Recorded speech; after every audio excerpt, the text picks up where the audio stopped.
Right ఇక details లోకి వెళ్తే ఫార్ములా ఈ రేస్ కారులో ఇవాళ కీలక పరిణామం చోటు చేసుకోబోతుంది.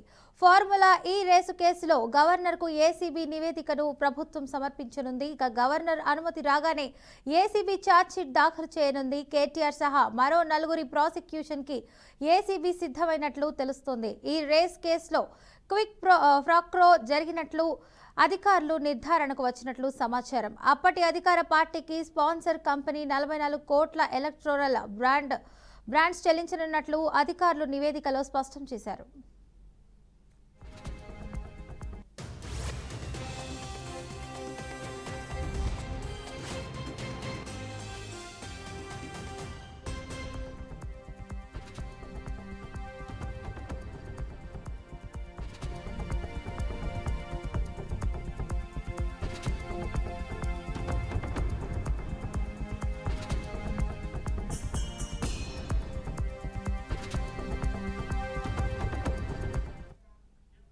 ఇక ఫార్ములా ఈ రేస్ కేసులో ఇవాళ కీలక పరిణామం చోటు చేసుకోబోతుంది. ఫార్ములా ఈ రేస్ కేసులో గవర్నర్ కు ఏసీబీ నివేదికను ప్రభుత్వం సమర్పించనుంది.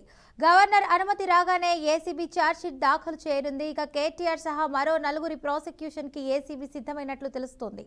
ఈ రేస్ కేసులో క్విక్ ప్రోక్రో జరిగినట్లు అధికారులు నిర్ధారణకు వచ్చినట్లు సమాచారం. అప్పటి అధికార పార్టీకి స్పాన్సర్ కంపెనీ 44 కోట్ల ఎలక్టోరల్ బాండ్స్ చెల్లించనున్నట్లు అధికారులు నివేదికలో స్పష్టం చేశారు. రైట్ ఇక ఇదే అంశానికి సంబంధించి పూర్తి సమాచారాన్ని మా ప్రతినిధి శ్రీనివాస్ అయితే అందిస్తారు. చెప్పండి Srinivas. Good morning Padma. Good morning. Telangana వ్యాప్తంగా జరిగినటువంటి గతంలో ఉన్నటువంటి ఈ రేస్ చూసినట్లయితే అప్పుడు ఉన్నటువంటి మంత్రి కావచ్చు, కేటీఆర్ సంబంధించినటువంటి విషయాలలో అనేక అవకతవకలు జరిగినాయి. దీనికి సంబంధించినటువంటి సిబిఐ నివేదిక కూడా ఉండాలని కూడా పెద్ద ఎత్తున చర్చ జరిగింది. దీనికి సంబంధించిన నివేదిక కూడా సర్పంచ్ చేసినటువంటి చూసినట్లయితే ఈ రేస్ సంబంధించినటువంటి ఎవరైతే అంటే బాధితులు ఎవరైతే ఉన్నారో వారిపై సిబిఐ పరంగా చర్యలు తీసుకోవాలని కూడా ప్రభుత్వం కూడా ప్రస్తుతం నిర్ణయించినటువంటి పరిస్థితి. దీనికి సంబంధించినటువంటి విషయాలు చూసుకున్నట్లయితే గతంలో అంటే ఒక సంస్థ పేరుతో ఇచ్చినటువంటి 40 కోట్ల రూపాయలకు సంబంధించి కావచ్చు, దానికి సంబంధించినటువంటి విషయాలకు సంబంధించి ఇప్పటికే ప్రభుత్వం ఒక నివేదిక సమర్పించింది. దీన్ని మాత్రం పూర్తిగా ఈ రేసింగ్ సంబంధించినటువంటి విషయాలలో అప్పుడు మంత్రితో పాటు అప్పుడు బాధ్యత ఎవరైతే ప్రభుత్వ అధికారులు ఉన్నారో దానికి సంబంధించిన మంత్రులు వారందరిపై సిబిఐ చర్యలు తీసుకొని దానిపై చర్యలు తీసుకోవాలని కూడా ప్రస్తుతం ఉన్నటువంటి ప్రభుత్వ అధికారులు అయితే ఛార్జ్షీట్ దాఖలు చేసి దీనిపై కూడా చర్యలు తీసుకోవడానికి అయితే సర్వం సిద్ధమైనటువంటి పరిస్థితి. ఏదేమైనప్పటికీ మాత్రం తెలంగాణ ప్రభుత్వంలో జరిగినటువంటి ఈ రేసింగ్ సంబంధించిన చర్చ తెలంగాణ వ్యాప్తంగా ఒక చర్చ జరుగుతుంది. దీనికి సంబంధించినటువంటి అధికారులు కానీ పూర్తిగా అంతే మాత్రం నివేదిక అయితే ఇప్పటికీ తెలంగాణ ప్రభుత్వం దగ్గర ఉంది. చర్యలు మాత్రం తీసుకోవడానికి మాత్రం ప్రభుత్వం కూడా రంగం సిద్ధం చేసినటువంటి పరిస్థితి పద్మ. Right, thank you.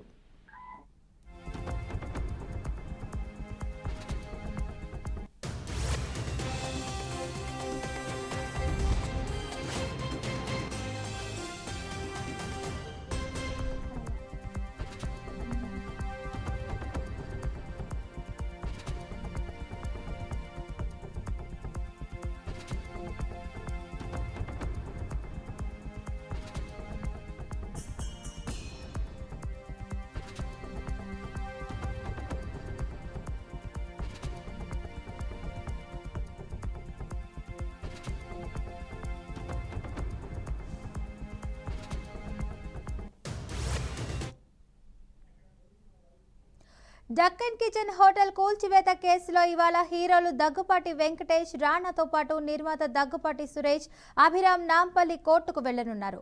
2022 నవంబర్లో డక్కన్ కిచెన్ కూల్చివేత కేసులో కోర్టుకు హాజరు కానున్నారు. ఇక 2022 నవంబర్లో జీహెచ్ఎంసీ సిబ్బంది బౌన్సర్లతో కలిసి వచ్చిన దగ్గుపాటి బ్రదర్స్ హోటల్ను పాక్షికంగా కూల్చివేశారు. సదరు స్థలంలో ఎలాంటి చర్యలకు దిగొద్దన్న హైకోర్టు ఆదేశాలను కూడా లెక్క చేయకుండా 2024 జనవరిలో మొత్తం హోటల్ను కూల్చివేశారు. ఈ క్రమంలో నందకుమార్ సిటీ సివిల్ కోర్టులో కేసు నమోదు చేశారు.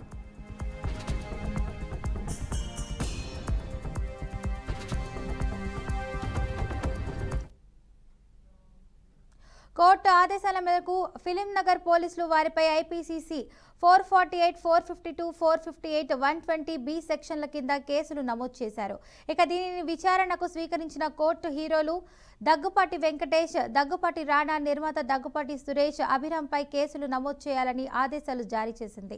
అయితే ఇప్పటి వరకు ఆ నలుగురు కోర్టులో హాజరు కాలేదు. ఇక ఆగస్టు 1న జరిగిన విచారణకు కూడా రాకపోవడంతో కోర్టు వారిని హెచ్చరించింది. దీనిపై వారి తరపున న్యాయవాది తదుపరి విచారణకు తప్పనిసరిగా హాజరవుతారని హామీ ఇచ్చారు. దీంతో విచారణను ఇవాల్టికి వాయిదా వేసి ఆ నలుగురు ఖచ్చితంగా కోర్టుకు హాజరు కావాలని ఆదేశించింది. ఈ నేపథ్యంలోనే నేడు దగ్గుపాటి వెంకటేష్, దగ్గుపాటి రాణా, దగ్గుపాటి సురేష్, అభిరామ్లు కోర్టుకు రానున్నారు. ఇవాళ నలుగురు కోర్టుకు హాజరు కాకపోతే వారిపై నాన్ బెయిలబుల్ వారెంట్లు జారీ చేసే అవకాశం ఉందని వారి తరపున న్యాయవాదులు వెల్లడించారు.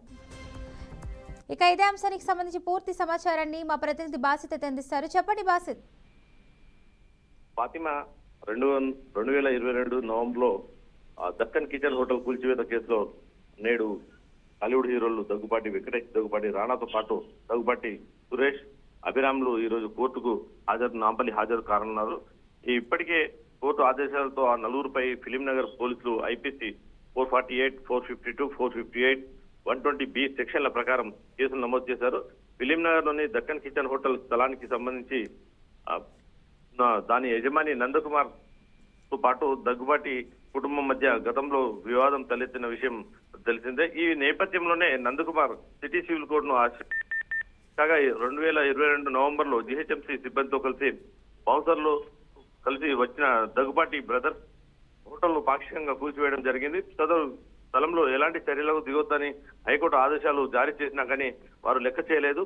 ఇక 2024లో జనవరిలో మొత్తం హోటల్ కూడా కూల్చివేయడం జరిగింది. దాంతో నందకుమార్ వీరిపై కేసులు నమోదు చేయాలని చెప్పి నాంపల్లిలోని 17వ అదనపు చీఫ్ మెట్రోపాలిటన్ మెజిస్ట్రేట్ కోర్టులో పిటిషన్ దాఖలు చేయడం జరిగింది. దీనిని విచారణకు స్వీకరించిన కోర్టు హీరోలు దగ్గుపాటి వెంకటేష్ తో పాటు దగ్గుపాటి రాణా, నిర్మాత దగ్గుపాటి సురేష్, అభిరామ్లపై కేసు నమోదు చేయాలని చెప్పి ఆదేశాలు జారీ చేయడం జరిగింది. ఈ మేరకు ఫిలిం నగర్ పోలీసులు కూడా కేసులు పెట్టారు. కాగా కోర్టులో జరుగుతున్న ఈ కేసు విచారణకు ఇప్పటికీ నలుగురు హాజరు కాకపోవడంతో ఆగస్టు 1న జరిగిన విచారణకు కూడా రాకపోవడంతో కోర్టు దీనిపై సీరియస్ గా అయింది. దాంతో దగ్గుపాటి బ్రదర్స్ తదుపరి విచారణకు తప్పనిసరిగా హాజరవుతారని చెప్పి వారి తరఫున న్యాయవాది కూడా కోర్టులో పిటిషన్ వేయడం జరిగింది. ఈ క్రమంలో విచారణకు సెప్టెంబర్ 10కి వాయిదా వేస్తూ ఈ రోజు ఖచ్చితంగా నలుగురు కోర్టుకు రావాల్సిందేనని పేర్కొనడం జరిగింది. ఈ నేపథ్యంలోనే నేడు దగ్గుపాటి వెంకటేష్, దగ్గుపాటి రాణా, దగ్గుపాటి సురేష్, అభిరామ్లు నాంపల్లి కోర్టు హాజరు కానున్నా అని చెప్పి సమాచారం అందుతుంది. ఈసారి కూడా వాళ్ళు విచారణకు నలుగురు హాజరు కాకపోతే కోర్టు నాన్ బెయిలబుల్ వారెంట్ కూడా జారీ చేసే అవకాశం ఉందని చెప్పి న్యాయవాదులు చెప్పడం జరుగుతుంది. Fatima. Right, thank you Basit.